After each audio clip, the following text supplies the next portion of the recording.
Nigeria's non-oil exports has gone up $6.1 billion. That's what we had in 2025, and that represents an 11.5% increase from $5.4 billion recorded in the previous year, 2024. The Executive Director of the Nigeria Export Promotion Council, Mrs. Noye Ayeni, said this at a news briefing, noting that the Netherlands, Brazil, and India were the top export destinations. She adds that 1.23 million metric tons of goods were exported to 11 ECOWAS countries led by Ghana, Cote d'Ivoire, Togo, and Benin, although trade within the sub-region declined following the exit of Burkina Faso, Mali, and Niger. The Nigerian Export Promotion Council remain resolute and committed to driving up the volume and value of non-oil export and expanding market access for sustainable and inclusive economic growth. And as we continue to align with renewed hope agenda of Mr. President for job creation and poverty alleviation. We will continue to collaborate with development partners to make sure that we improve the lot of our exporters and bring them technical assistance and support to be able to play in the market. I'm glad to say that in the course of the year, working with ITC Geneva, with the ITC UK Trade Mission, we were able to bring about 10 buyers from the UK, and they interacted with our exporters, and a lot of MOUs and contracts were signed. That said, under the CBI program Netherlands, we also brought in about five buyers from Netherlands, and they also came, they interacted with about 85 exporters, and a lot of MOU were signed, and some of them have already started exporting. And just a graphic representation of that increase of non-oil exports in Nigeria. We see that, of course, in 2024, it was at $5.4 billion. And then we see that surge to $6.1 billion in 2025. Netherlands had 17.5%. Brazil had 10.4% of all of that, and India 7.6% of that. For volume, we saw volume surging from 7.29 metric tons to 8.02 metric tons. And joining us to expand this conversation is the Executive Director of Nigerian Export Promotion Council, Mrs. Noye Ayeni, joins us from our Abuja studio. Ms. Ayeni, good morning and welcome to the program.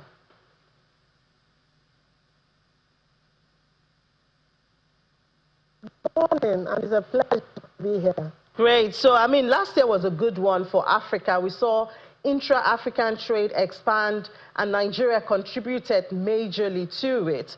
I mean, to the joy of our economy and our currency. But help us to understand what products, what sectors were mostly active last year and what we can expect this year. Okay, thank you very much. If you listen to the briefing, cocoa and cocoa products came first as #1 non-oil export out of Nigeria for 2025, followed by urea and fertilizer, and then followed by cashew, and then sesame, soya.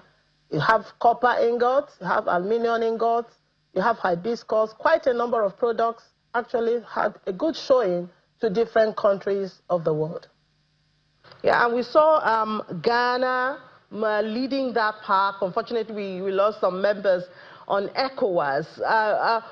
Explain to us how this works. Is it the small-scale farmers? Did they go through AFCFTA, or was it business to business across the country? Okay, so we exported to 11 countries, ECOWAS countries, and we also exported to additional 25 African countries, bringing a total of 36 countries. Nigeria exported their products, both semi-manufactured and manufactured goods. However, Ghana and Cote d'Ivoire showed up. Ghana came 13th out of all the countries that we exported to, and Cote d'Ivoire came 20th. Now we export some items to Ghana and also to Cote d'Ivoire, We exported cocoa, we exported some cosmetics, and we exported some chemicals, foodstuffs, spices. A lot went to Ghana and also went to Cote d'Ivoire. So it also speaks to the fact that AFCFTA, which is a very good platform for Nigerian goods to be exposed to African countries. So that's what it is. What about outside the continent? We exported Nigerian non-oil export to 420 countries. From Asia, we went to Asia, Europe, America, and indeed other countries. If you look at Netherlands was the biggest export-oriented country for Nigeria. Netherlands, we exported cocoa. We also have India. India is in Asia. We also have US. Then you have Netherlands, Belgium. So we exported to other countries, Asia, Africa, Europe, and the likes. All right, Madam, what about the issue of trade tariffs? We know that President Trump, 1 year in office, I believe today, has brought a new look to trade and trading partners. How much impact has that had on Nigeria's exports? Incidentally, it also helped Nigeria to further improve what they do in terms of value addition. If you look at the volume of exports to United States, it increased.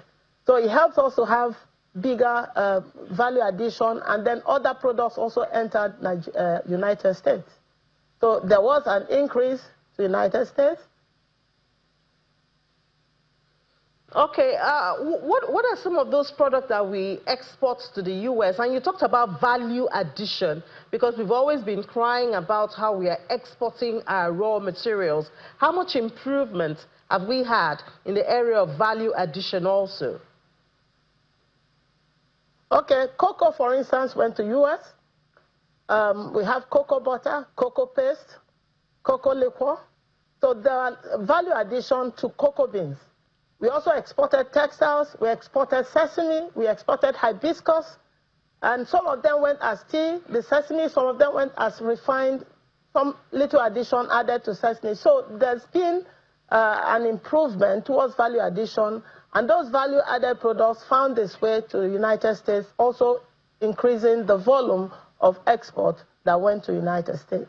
Oh, really interesting there. And do we see Nigeria forging new partners amidst the trade war, maybe gaining some at least? So, can you repeat your question? I said, do we see Nigeria's beginning new partnership with some other countries, maybe pushed or motivated by the trade war, the tariff that is coming from President Trump? We are trying to expand market access and market linkages. 11 new countries also came in, though some dropped off. So we are expanding market access. We are working on trade facilitation, making exports seamless for our exporters, trying to open up markets, creating a B2B opportunities for them to also come in. And I'd like to also say at this point that a lot of market access activities happened during the year. We're able to go to Algiers, the IATF 2025, where we had a very good showing. We took 75 exporters, and then, of course, we showcased our products and non-oil export to the world, not just only to African countries. We also had countries coming from US, from Canada, and from the Caribbean.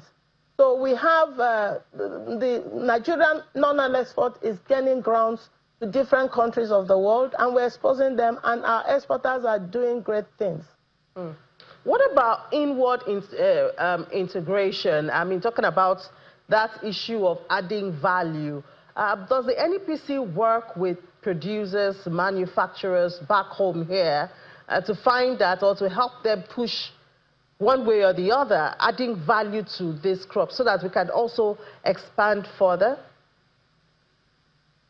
Yeah, definitely. Let me take, for instance, the shea nut.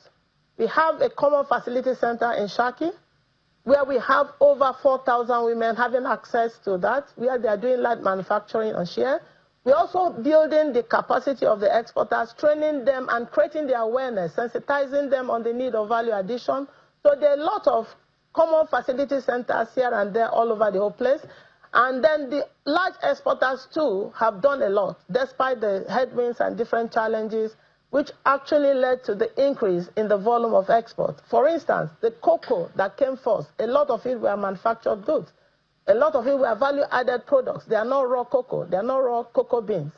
So there's a lot going on. The exporters are also adding value to their products. The SMEs are adding value to their products. For instance, hibiscus that I talked about, there's a lot of hibiscus tea going to UAE, going to African continent. We have a lot of shea products. We don't just export only raw shea. We have cosmetics in one form or the other going to different countries. So there has been gradual work towards value addition by the exporters. And Nigerian Export Promotion Council, working with them, creating their awareness, building their capacity, working with various development partners to be able to add value to these products. And I guess we can expect that more on this would be done in 2026. What do you think, what kind of conversations do you think we'll be having at the end of 2026 with the NEPC? Well, NEPC, we expect, like I said, 2026, we see a bright outlook, a very positive outlook, an upward trajectory. We are going to see an increase in volume and value of non-oil exports. So our Nigerian Export Promotion Council will continue to deepen and strengthen what we do by building the capacity of the exporters, equipping them with the tools and skills they require, creating the awareness, channeling their thought process to value addition. For instance, in the press briefing, we had 729 different programs across the 36 states. We were able to add certification. We did certification for some of our exporters, 210 exporters, and we fully paid for that, bringing it to a total of over 700 exporters that we have given certification to. So we'll continue to strengthen it. And it's also important to mention that we intend to work in clusters. We intend to work with the SMEs to build clusters and aggregation centers that will help them to also enter into the export value chain and be able to add value to their products. So Nigerian Export Promotion Council will continue to do that to support them and build their capacity from the farm gate to market. All right. Thank you so much for all you're doing. And we do expect more, you know. We are all over twist. So we expect that by the end of 2026, we'll see bigger numbers than what we are having to report today. Ms. Noye Ayeni, the Executive Director of NEPC, thank you so much and well done. Thank you very much for having me.